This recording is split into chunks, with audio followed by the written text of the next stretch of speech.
Hey, second grade. Our skill that we're going to be talking about this week during reading, our grammar skill for this week, is contractions. Contractions are when we take two words and we turn them into one word. So it's combining two words into one word. Here are some examples, some super quick examples of contractions. They're contractions that we use every single day without even noticing. We use contractions when we talk to our parents, when we talk to our friends.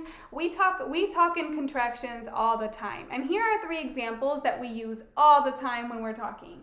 We can say, instead of saying has not, we usually just say hasn't. Has not equals hasn't.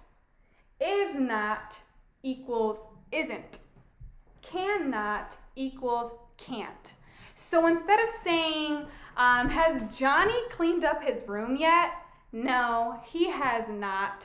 Instead of saying has not, we can combine those two words and just say he hasn't. Johnny hasn't cleaned up his room yet. Johnny has not cleaned up his room yet. Or we can say Johnny hasn't cleaned up his room yet. We can say, is Johnny going to the movies? No, Johnny is not going to the movies. Or we can just say, Johnny isn't going to the movies because he hasn't cleaned his room yet. So when we combine two words and make one word, that's when we're making contractions. Johnny cannot, he can't go to the movies because he isn't allowed to because he hasn't cleaned his room yet. So when we take two words and combine them into one word, we're making contractions. One very important thing about contractions is that we always use what's called an apostrophe. An apostrophe looks like a comma, but it's up in the air instead of down on the ground. Commas are usually down on the ground, so an apostrophe kind of looks like a comma, but it's up in the air. And that's called an apostrophe. Contractions always have apostrophes.